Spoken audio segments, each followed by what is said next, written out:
Fala galera que se vira, tudo bem com vocês? Você sabe qual foi o maior desastre marítimo que houve na história da humanidade? Não é o Titanic e é sobre isso que nós vamos falar nesse vídeo. Então, bora pro vídeo. You should see me in a crowd. I'm gonna lose something to watch me make them bow. E sejam todos muito bem-vindos a este canal. Se você for novo ou nova por aqui, por favor, se inscreva neste canal. Curte, comenta, compartilha e ativa o sininho de notificações, que é para você saber quando que tem vídeo novo. O meu nome é Maria Cláudia, este é o canal Depois dos 30 a gente se vira. E hoje nós vamos falar desse naufrágio que, depois do desastre lá do submarino, que começou a falar-se muito do Titanic, eu assisti um vídeo sobre o Titanic e neste vídeo alguém comentou sobre esse naufrágio, que seria o maior naufrágio da história. E eu falei, mas qual será esse naufrágio que é o maior naufrágio da história? Então eu fui pesquisar e trouxe aqui para vocês o que eu encontrei. O naufrágio mais mortal da história, o MV Wilhelm Gustloff, foi um navio de transporte militar alemão, que foi afundado em 30 de janeiro de 1945 pelo submarino soviético S-13 no Mar Báltico, enquanto evacuava civis e militares da Prússia. Gente, o negócio caiu aqui. Desculpa. Enquanto evacuava civis e militares da Prússia Oriental e dos estados bálticos ocupados pelos alemães e militares alemães de Gotenhafen, Gdynia, à medida que o Exército Vermelho avançava. Por uma estimativa, gente, uma estimativa, eu fiquei espantada com tanto de gente. 9.400 pessoas morreram, tornando a maior perda de vidas em um único naufrágio da história. Agora, quando vocês souberem a dinâmica desse navio, o quanto esse navio estava levando gente muito acima da sua capacidade, vocês vão ficar impressionados, porque muito provavelmente, se não fosse o submarino soviético, alguma outra tragédia poderia ter acontecido. É praticamente uma tragédia anunciada. A história de Wilhelm Gustloff é o nome de uma homenagem a um artista suíço do nacionalsocialismo assassinado em 1936. Foi construído entre 1936 e 1937 em Hamburgo para a Força da Alegria, organização civil que promovia atividades culturais e recreativas para trabalhadores alemães. Olha só, presta atenção, suas dimensões eram de 208 metros de comprimento da boca, né, a largura de 23,5 metros e o calado de 6,5 metros, com velocidade de 15,5 nós, deslocava 25.400 T, desculpa se eu não sei a nomenclatura. Apenas a tripulação era de 417 pessoas, enquanto este navio comportava até 1.465 passageiros. Gente, 1.465 passageiros. Guarda essa informação. Logo depois de pronto, uma das rotas mais regulares era o arquipélago da Madeira, com escala em Lisboa. O Wikipedia, sim gente, eu peguei essa informação no Wikipedia, diz que o tamanho do luxo sóbrio e o fato de permitir viagens em classe única para todos impressionou na época. Contudo, né, com a guerra, as coisas, tudo que estava acontecendo no mundo, este navio ele tornou-se um navio hospital. Então ele trazia para casa os feridos na guerra. Então, os que foram tirados lá da guerra, lá na Noruega. Em seguida, transformado em navio alojamento. Ele foi entregue à escola de submarinos para uso em sala de aula. Ele ter se tornado sala de aula, ele também foi usado como um quartel. Nesse meio tempo, a Segunda Guerra já estava no fim. E Berlim já estava prestes a cair mediante o avanço russo. Era apenas uma questão de tempo para chegar então o final do fim do Terceiro Reich, né? Então assim, os alemães já estavam perdendo a guerra, já sabiam o que estava acontecendo, começaram a evacuar os lugares onde eles estavam, né? E eu peguei também a parte aqui no site do elenespanhol.com. Vou deixar todas as fontes na descrição, né? Porque eu não criei essa história, eu peguei da internet, vou deixar tudo aí para você acompanhar, conferir. Então, ele diz que esse navio ele foi usado para resgatar os refugiados que estavam tentando fugir então dos avanços russos, né? Porque os soviéticos eles estavam já indo em direção deles e eles sabiam disso. Então eles partiram de Gotenhafen, Gdynia, na Polônia, rumo ao norte. Apesar da sua capacidade de aproximadamente 1.500 passageiros e cerca de 400 tripulantes, ou seja, eles comportavam 1.500 passageiros, cerca de 400 tripulantes, ou seja, assim, no máximo, estourando e estourando para mais, caberia pelo menos 2.000 pessoas lá, né? Só que o caos que estava na cidade polaca acabou que eles não tiveram muita escolha, então eles colocaram um número de massa impossível de contabilizar. Eles começaram a encher de gente lá no navio, porque sabiam que os soviéticos estavam chegando, eles não tinham para onde correr, e a única opção que eles tinham era esse navio. Então entrou pelo menos 10.000 pessoas nesse dia num navio para fugir de lá antes que os russos chegaram, né? E entre eles 1.000 oficiais e marinheiros, 300 órgãos auxiliares do corpo feminino e da armada. Além disso, gente, pasmem, 4.000 crianças. E isso foi muito triste por conta das crianças que não tinham culpa nenhuma de estarem num exército nazista. Então, assim, essas crianças eram inocentes. Mas, enfim, no meio de uma guerra, infelizmente, não todos padecem, né?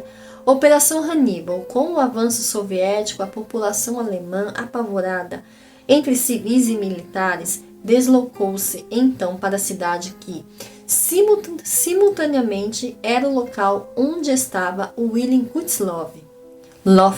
Gente, desculpa se eu falar errada. Por favor, eu posso acabar errando aqui, então assim, relevem, por favor. Desse modo, a única salvação era a fuga pelo Báltico. Por isso, o Kutzloff teve o papel de... foi uma espécie de Arca de Noé, porque eles pararam lá e começou a encher. Vai, todo mundo entra, é alemão, entra. Você imagina que a partir dali já começou o pânico, porque essas pessoas elas foram assim espremidas de uma forma quase que inacreditável, né? Se não tivessem documentado essa história, seria até difícil de acreditar, né?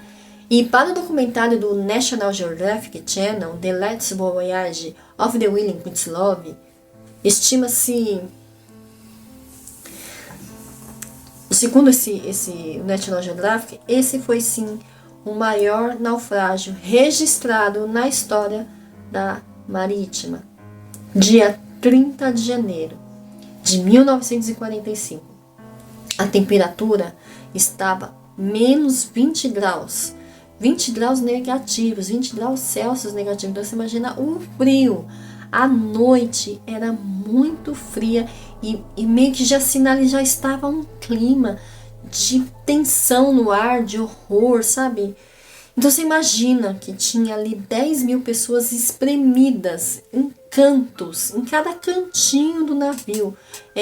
Eu vi um relato que tinha assim, a piscina do navio tinha sido esvaziada e tinham pessoas assim, meio que coladas uma na outra ali na piscina, naquela noite fria. São as pessoas que ficaram do lado de fora do navio, estava muito frio, então elas acabavam que se esquentando uma nas outras, né? E o navio, ele recebia uma pequena escolta, contudo, não teve muito efeito essa escolta. Primeiro, porque o navio que estava acompanhando era o único. Ele estava com detector de submarino congelado. Então, gente, imagina, já estava frio, estava tão grande, tão intenso, que o detector de submarino estava desligado por estar congelado. Então, assim, eles estavam literalmente viajando no escuro, sem sinalização. Além disso, Em um certo ponto, ele acendeu levemente as luzes para evitar colidir com um caça-minas, em um intervalo muito curto, porém suficiente para a ruína. Permitiu que o submarino soviético encontrasse. Então, vamos visualizar a cena. Estava muito escuro, muito frio, e apenas por alguns minutos eles acenderam as luzes do navio simplesmente para poder desviar de uma mina. Então, eles acenderam a luz, desviou, e aí o torpedo soviético, né, o submarino soviético S-13 conseguiu localizar o navio. Isso começou o pânico. Eles lançaram o primeiro torpedo. O primeiro torpedo foi o Motherland. Ele explodiu contra a proa, ativando as anteparas e isolando os sobreviventes no que se tornaria uma armadilha imortal. O segundo torpedo foi o Stalin. Ele destruiu a piscina coberta. E, gente, as pessoas que estavam ali na piscina, uma em cima da outra, elas morreram instantaneamente, segundo os relatos da história, né? E finalmente, o terceiro torpedo era o povo soviético, destruiu a sala de máquinas e tornou o navio inviável. Então, o caos já estava tomado ali, já não tinha muito o que fazer. E depois desses 3 torpedos, começou então terríveis e intensos e longos 50 minutos agonizantes de luta e caos. Era um caos entre as pessoas, era um caos entre o pequeno número de botes salva-vidas. A quantidade de salva-vidas era muito pequena. Além disso, muitos não puderam ser usados por causa que eles estavam congelados. Os cabos estavam congelados, então não tinha como tirar dos cabos. E tudo ao mesmo tempo acontecendo, né? Então você imagina as cenas terríveis, o grito, o pânico, a escuridão, o frio, as pessoas da piscina mortas. Gente, virou uma piscina de sangue. Nossa, é apavorante, né? E todas essas cenas acontecendo ao mesmo tempo, cenas terríveis, alguns militares chegaram ao ponto, gente, que alguns militares começaram a matar os seus próprios parentes. Eles começaram a atirar nos seus parentes para evitar a morte por afogamento, porque a água estava congelante. Então você imagina, a pessoa tá ali com a sua família, com seus filhos, ele atira nessas pessoas para que elas não morressem congeladas. Existe uma história, um relato de que um desses militares, né, quando ele finalizou a sua família e foi finalizar a si mesmo, não tinha mais bala na arma. Então ele simplesmente sucumbiu na água gélida, né? Kutuzov foi palco de uma luta louca pela sobrevivência. Um deles foi Horst Wulff, que tinha 10 anos na época. Ele viu muitas dessas pessoas, principalmente crianças, serem pisoteadas até a morte em um esforço para subir as escadas e entrar em algum salva-vida. É tenso, né? E a morte na água gelada era certa, era iminente, não tinha o que fazer. Você vê como que a guerra trouxe tanta desgraça na humanidade, né? De todos os lados, né? E esse sobrevivente foi o que conta este relato desse pai, né? Que finalizou sua família para que eles não caíssem na água gelada, e quando chegou a vez dele, ele não tinha mais armas, né? Então ele se soltou, né? E se deslizou ali até a água congelada, né? E, gente, olha, terrível, né? Enquanto isso, os barcos de resgate, eles foram convocados, estavam sendo convocados pelo Kutuzov. Eles se aproximaram para resgatar os sobreviventes. Só que eles também corriam risco. Então você vê que situação desesperadora. Eles queriam ir lá resgatar, mas eles também estavam em risco de vida, né? Os poucos sobreviventes enfrentaram um dilema muito difícil com os botes salva-vidas, né? Sobre quem iria para os botes salva-vidas. E também havia de novo, né, o próprio submarino estivesse ali por perto e continuasse soltando mais e mais torpedos até eles e também soltando aos navios que estavam indo ao resgate. O comandante do torpedeiro Robert Herring, a bordo do T-36, T-36, teve que tomar a decisão de deixar muitos para trás, porque quando seu barco estava em plena capacidade, ele estava ali por perto e não resgatou. Ele fez manobras evasivas para não sofrer o mesmo destino, ou seja, o navio que foi para escoltar teve que fugir. O MV William Kutzlow estava transportando civis também como parte da Operação Hannibal. Então essa foi a Operação Hannibal e a evacuação naval mais assustadora da história da humanidade.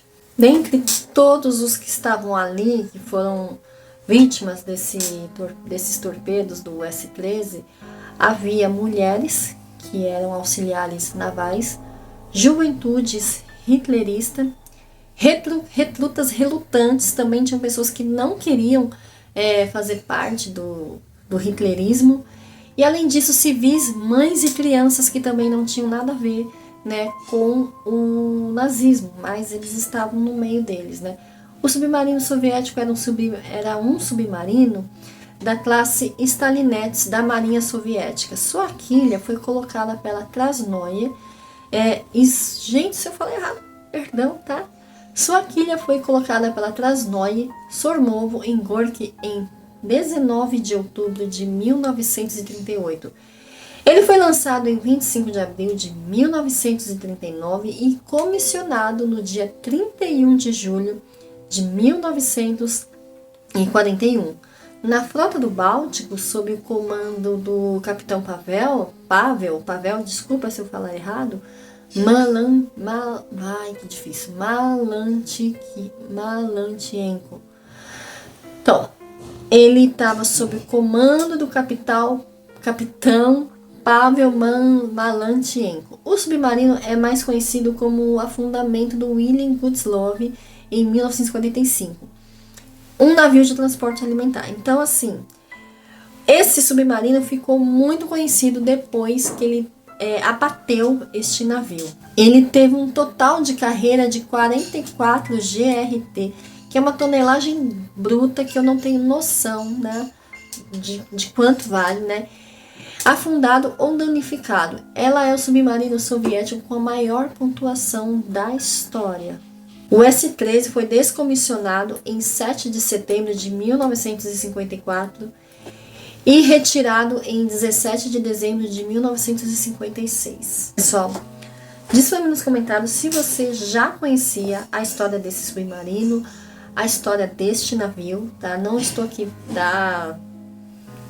enfim, é uma história triste, comovente, apesar da situação, né, de guerra e infelizmente é isso que as guerras causam, né, muita desgraça.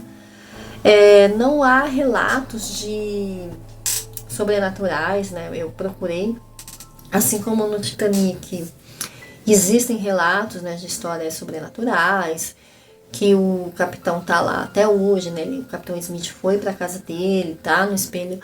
Eu procurei muito na internet, não encontrei assim nenhum relato de alguém ter visto a aparição de alguma coisa, energia, nada. E é interessante porque são 10 mil mortos, né? Quase 10 mil pessoas, então é muita gente. É uma egrégora muito negativa, né? Acaba trazendo um ar sombrio terrível, um clima muito pesado e ainda assim não há relatos. A não ser que eles tenham abafado. E o interessante é que essa história, ela não veio tanto à tona, não se fala tanto nela, quanto se fala do Titanic, que ambos os lados querem esquecer que isso aconteceu. Tanto a Alemanha quanto a Rússia meio que não se orgulham muito disso. Então eles abafam o caso, então acaba que sendo um caso que não tem assim muita divulgação, não tem tanta mídia, né? Talvez se tivessem feito um filme, mas Acho que Hollywood também não se interessou em fazer um filme sobre isso. Então ficou assim, né? Meio que é uma história esquecida, né? E com o acontecimento do submarino que foi até o Titanic e não chegou até lá, essa história também veio à tona, né? Que foi a história, foi então o naufrágio mais triste da humanidade. Então, assim, não se sabe ainda onde ele está, porque deve ter vários pedaços para vários lugares. Não sei também se encontraram restos do navio em algum lugar. Também não encontrei lugar nenhum na internet que fale sobre isso. Então, caso você saiba e você tenha a fonte de onde tenha, de onde estejam os restos desse navio, ou se você saiba de alguma aparição com relação a este navio, com essa história, pode deixar aqui nos comentários que eu vou dar uma olhada, vou dar uma pesquisada, e aí quem sabe eu posso trazer aqui no canal. Também peço para você deixar aqui nos comentários alguma história que você queira que traga aqui, alguma história que não se fala tanto, né? Algum acontecimento, um outro acontecimento que foi menos assustador, se fala mais. Então, assim, se você quer que eu traga algum acontecimento, diz aqui nos comentários. Assim como qualquer outro assunto, gente. Pode ser sobrenatural também, deixa aqui nos comentários. Deixa aqui sua sugestão de vídeo, falou? Um beijo, gente. Muito obrigada. E se você assistiu até aqui, diz pra mim que você assistiu até o final, tá? Eu vou ficar muito feliz em saber. E se você assistiu até aqui e ainda não se inscreveu, por favor, já sabe, se inscreva.